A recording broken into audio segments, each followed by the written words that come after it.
Dans cet atelier, nous allons parler ensemble de comment gérer nos émotions. Nous allons donc bien sûr parler des émotions qui nous habitent pendant toute notre vie. Nous allons voir quelques-unes des conséquences négatives de ne pas savoir comment gérer nos émotions, quelle est la source des émotions et quelle est la vraie cause des émotions, quelle est l'énergie spécifique à chacune de nos émotions de base. Je vais présenter 9 techniques pour mieux gérer nos émotions et puis guider un exercice de méditation guidée pour la gestion émotionnelle. Nous parlerons enfin des bienfaits de savoir comment gérer nos émotions. Ne pas savoir gérer nos émotions peut entraîner diverses conséquences négatives pour notre bien-être, nos relations, notre qualité de vie. Voici quelques-uns des principales conséquences potentielles. Une mauvaise gestion des émotions peut provoquer un stress chronique et de l'anxiété, ce qui nuit à notre santé mentale, physique, émotionnelle et qui a un impact aussi sur nos corps spirituels puisque tout est relié, tout est connecté, tout est un, y compris dans nos corps. Le stress chronique et les émotions négatives. Je vais parler d'émotions négatives entre guillemets parce qu'on verra plus loin que toutes les émotions sont intéressantes à vivre, mais il y a celles qu'on dit être positives entre guillemets, celles qu'on appelle négatives. Pour moi, il n'y a pas d'émotions négatives, mais je vais quand même garder cette terminologie-là pendant l'atelier. Et donc le stress chronique et les émotions négatives non gérées peuvent affaiblir notre système immunitaire, augmenter le risque de développer des problèmes de santé, comme par exemple des maladies cardiovasculaires, des troubles du sommeil, des troubles digestifs.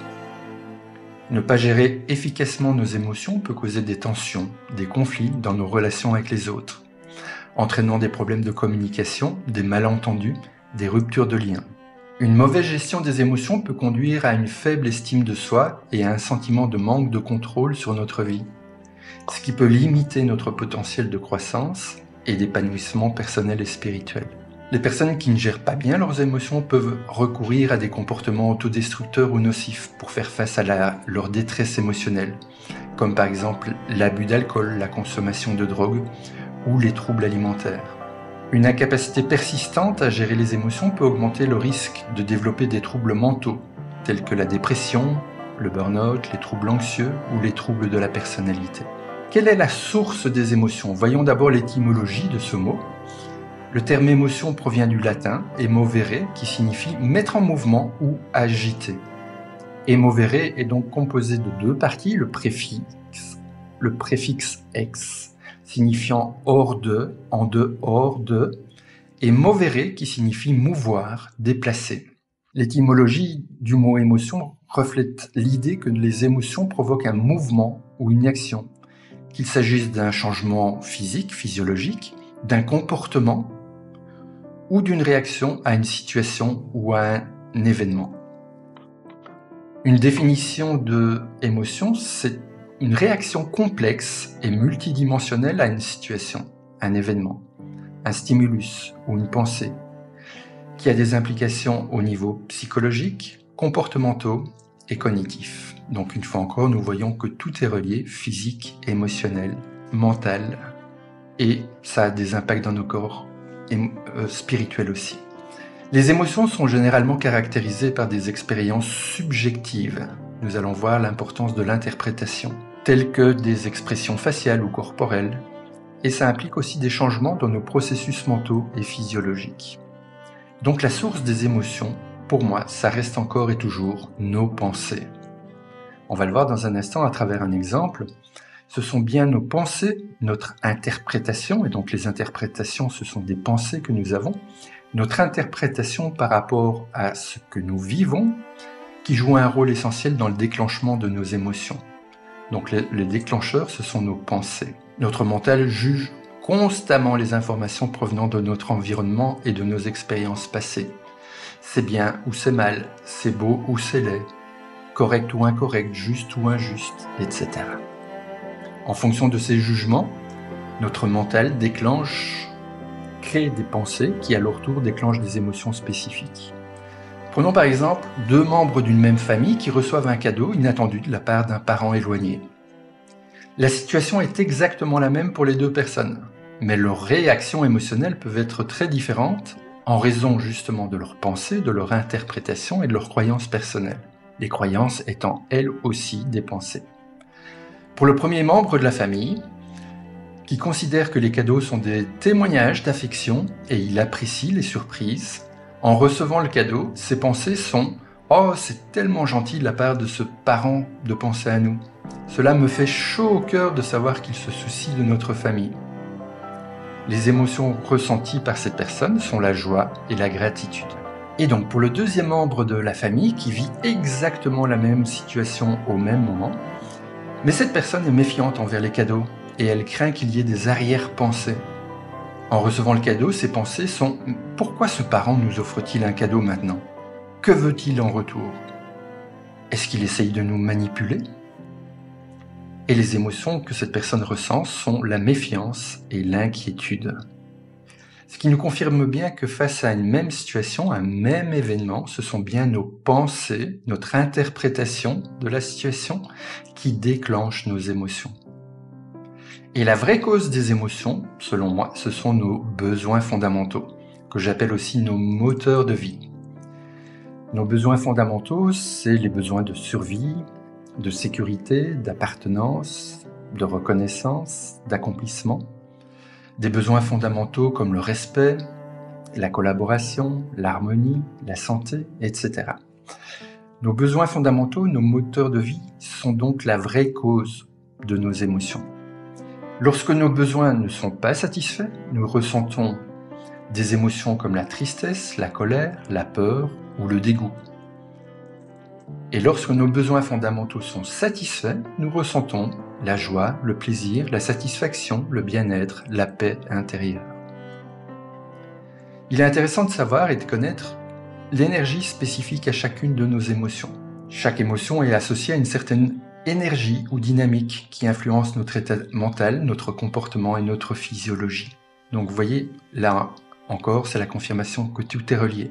Une pensée déclenche des émotions qui ont des impacts dans notre corps physique, qui influencent nos comportements, qui va créer de nouvelles pensées. Et tout ça tourne en cercle. Tout est lui. L'énergie propre à chaque émotion est liée à la manière dont elle nous motive et nous incite à agir. Voici quelques exemples d'énergie associée à différentes émotions. Pour la joie, c'est une énergie positive, stimulante, expansive. Elle nous motive à explorer, à partager notre bonheur avec les autres et à chercher de nouvelles expériences. La joie nous rend plus ouverts et réceptifs et elle renforce notre sentiment de connexion avec les autres. Nous la ressentons quand nos besoins fondamentaux sont satisfaits. La tristesse, c'est une énergie qui est généralement lente, lourde et contractée. Elle peut nous inciter à nous retirer, à réfléchir et à chercher du réconfort. La tristesse nous permet de faire face aux pertes et aux difficultés, et elle peut nous aider à développer de l'empathie pour les autres.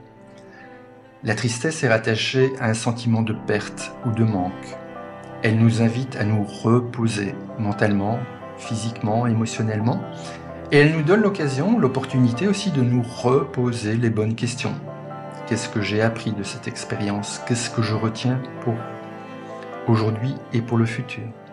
La peur a une énergie qui est rapide, alerte et souvent chaotique. Elle nous prépare à réagir face à un danger en déclenchant une réponse de lutte, de fuite ou de paralysie.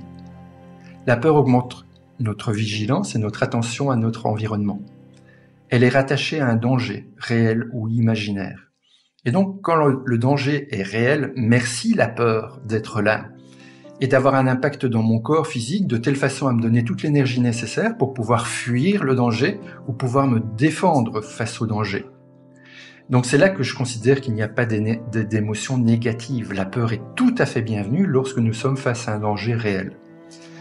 Ce qu'il est intéressant d'identifier, c'est que dans notre activité, dans notre société moderne, il est assez rare de se trouver face à un danger réel. Donc la plupart du temps, lorsque nous ressentons de la peur, c'est lorsque nous sommes face à un danger imaginaire, un danger qui a été créé, imaginé par notre mental à travers les pensées qu'il produit. Donc plus de 90% des dangers que nous considérons sont des dangers imaginaires créés par notre mental. Mais il n'empêche que comme notre inconscient ne fait pas la différence entre ce qui est réel et ce qui est imaginaire, Lorsque le danger est imaginaire créé par notre mental, la peur, elle est bien là. Et l'énergie de la peur est là également. Donc il est vraiment intéressant, vous comprenez, de savoir comment utiliser cette énergie de la peur qui a été créée par notre mental face à un danger imaginaire, soit à l'utiliser, soit à nous en débarrasser rapidement avant qu'il ne se transforme en malaise ou en maladie. Et donc la peur a ce site particulier que soit elle nous met dans une énergie d'action pour pouvoir fuir ou nous défendre face à un danger réel, ou bien elle nous met dans un état d'inaction lorsqu'elle nous pousse à être tétanisés, paralysés, à faire le mort. La colère est une énergie intense, puissante, directe. Elle nous pousse à affronter les obstacles, les menaces ou les injustices et à défendre nos droits et nos limites. La colère peut être constructive lorsqu'elle est dirigée vers la résolution de problèmes ou la protection de nous-mêmes ou des autres. Mais elle peut aussi être destructrice si elle n'est pas bien gérée ou qu'elle est excessive. La colère est rattachée à un sentiment d'impuissance ou d'injustice. Elle nous donne l'énergie nécessaire pour transformer ce qui ne nous convient pas ou plus dans notre environnement. Le dégoût a une énergie répulsive et contractée. Elle nous incite à éviter ou à rejeter ce qui est considéré comme mauvais, nocif ou moralement répréhensible. Le dégoût nous aide à maintenir nos normes et nos valeurs et à éviter les situations ou les comportements indésirables. Donc elle nous amène, à travers son énergie, à évacuer de notre corps ce qui n'est pas bon pour notre corps, pour nous. Elle est rattachée, l'énergie du dégoût est rattachée à ce qui est nocif, mauvais pour nous. Et l'action, c'est donc d'expulser, d'extérioriser ce qui est dangereux pour nous. Voici rapidement 9 techniques pour pouvoir gérer nos émotions. Parce que le fait de gérer nos émotions, c'est vraiment un aspect essentiel par rapport à notre bien-être émotionnel, à notre santé physique et mentale et à notre évolution spirituelle. Première technique, c'est la reconnaissance et l'acceptation. Prenez conscience de vos émotions et acceptez-les sans jugement. Parce qu'il est normal dans notre expérience humaine de ressentir des émotions, qu'elles soient positives, entre guillemets, ou négatives, entre guillemets. L'idée, c'est donc de ne pas les refouler, ni les ignorer. Ça, c'est très important pour avoir un bon équilibre émotionnel. Et donc, habituons-nous, entraînons-nous à observer et accepter ce qui est là, puisque c'est là, y compris nos émotions. Deuxième technique, c'est l'expression émotionnelle. Exprimez vos émotions de manière appropriée et constructive pour vous. Vous pouvez par exemple parler de vos sentiments, de vos émotions avec des amis, des membres de la famille ou un professionnel. Vous pouvez aussi les écrire dans un journal ou bien pratiquer un art créatif pour vous aider à exprimer ce que vous ressentez.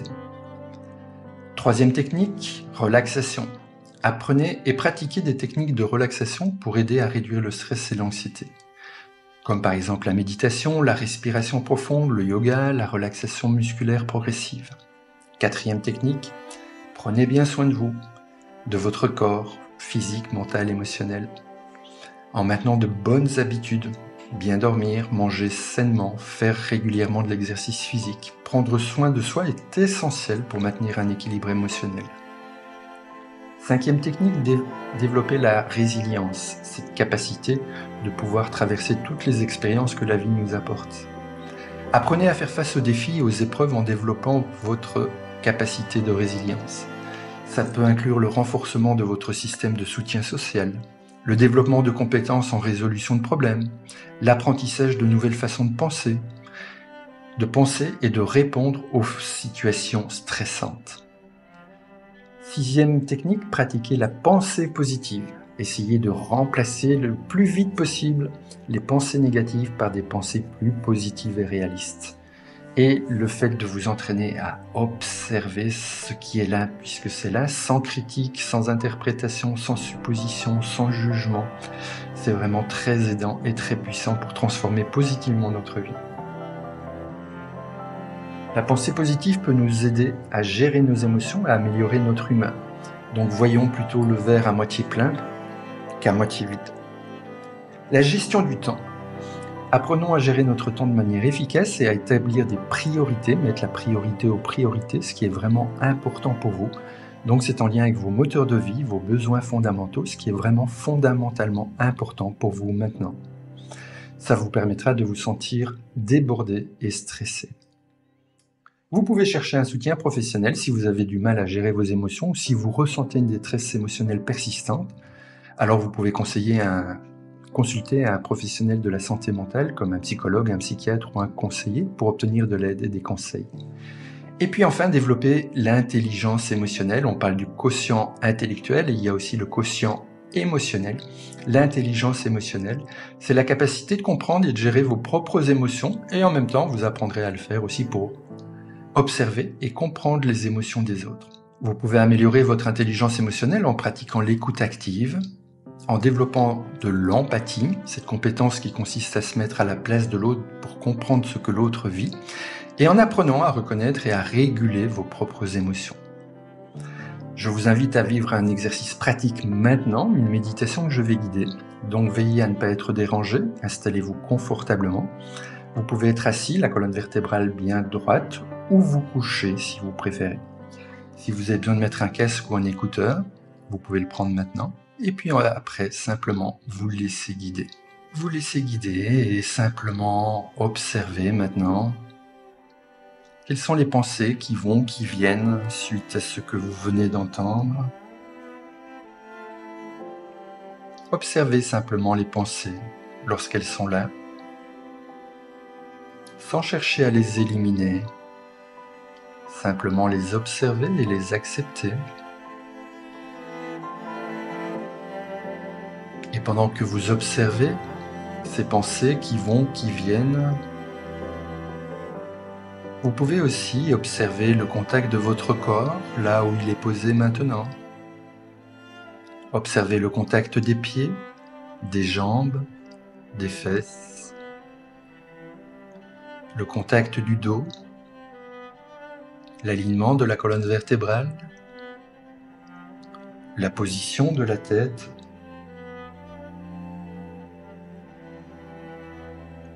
le contact des mains, des avant-bras, des bras.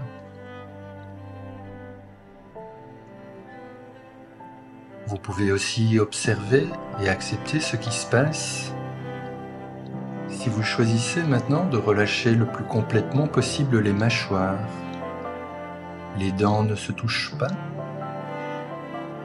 permettant ainsi à tous les muscles du visage d'être de plus en plus détendus,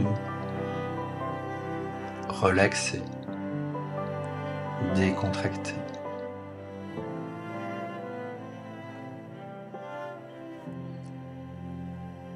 Vous pouvez également observer ce qui se passe lorsque vous choisissez de relâcher les épaules,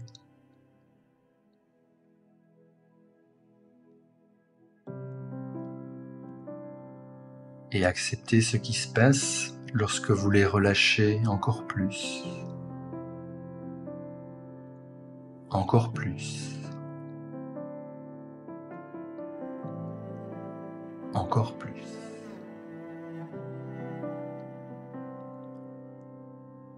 Permettant ainsi aux bras d'être de plus en plus détendus jusqu'au bout des doigts, ainsi que la poitrine et le haut du dos, le ventre et le milieu du dos, le bas-ventre et le bas du dos, le bassin, les jambes, jusqu'au bout des orteils,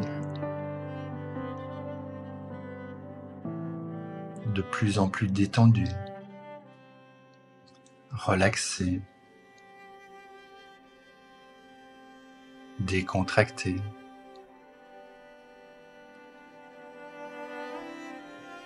Puis, vous pouvez prendre une grande inspiration profonde et calme en inspirant par le nez.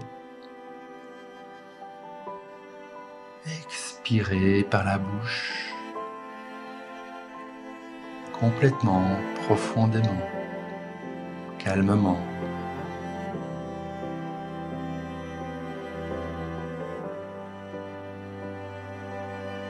Peut-être même pouvez-vous penser que vous avez des trous sous la plante des pieds, comme les trous d'un fer à repasser à vapeur.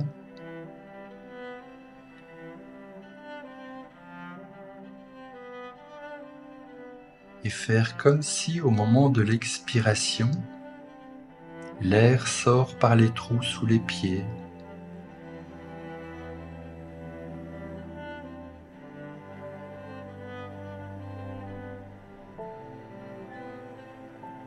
Et pendant que vous continuez à respirer tranquillement, calmement, vous pouvez observer et accepter cet air qui rentre dans votre corps, qui circule et qui ressort.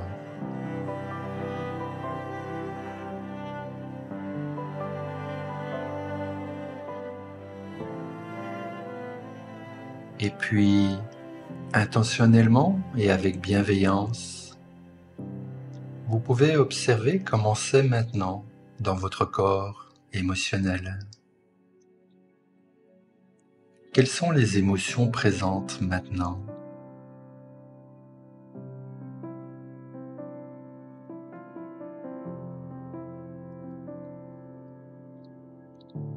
Peut-être la peur, la colère, la tristesse, le dégoût. Prenez juste un instant avec bienveillance pour observer quelles sont les pensées qui peuvent avoir déclenché l'émotion ou les émotions présentes en vous maintenant.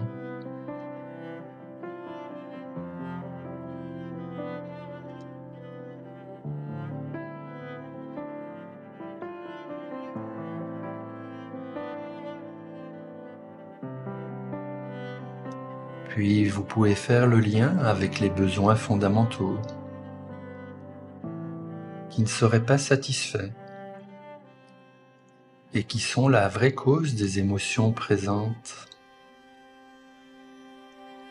des besoins comme par exemple la sécurité, la confiance, l'ouverture, la bienveillance, le respect, la reconnaissance, le partage, la collaboration, la justice, l'honnêteté, le calme, l'harmonie, la santé, l'amour,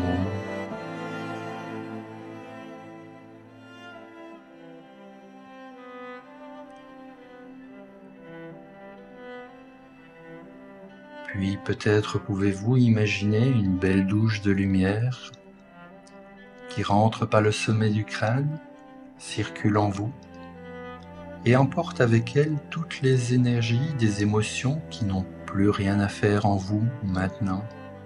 Elles sortent par les pieds et rentrent dans la terre qui recycle tout cela lorsque vous choisissez de tout laisser couler. Laissez tout couler.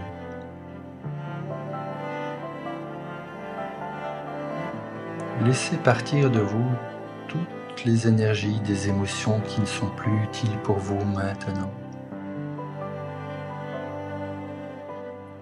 Laissez tout couler.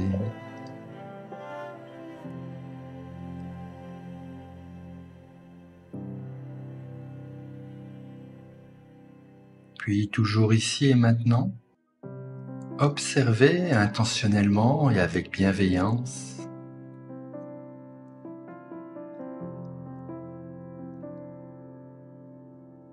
quels sont les besoins fondamentaux qui sont satisfaits, qui sont la cause de la joie, de la satisfaction, du plaisir, du bien-être. Observez et acceptez cela.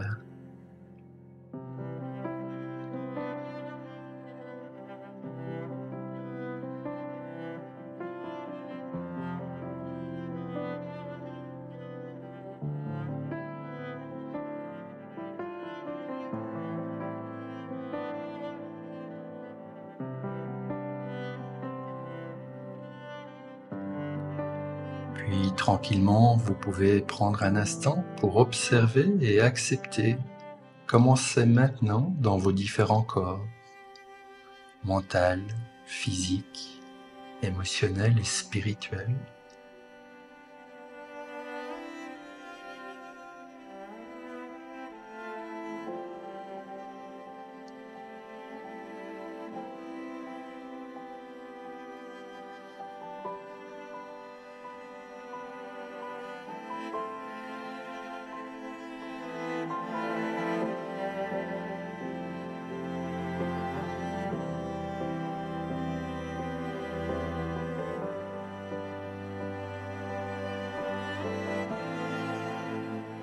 Puis tranquillement,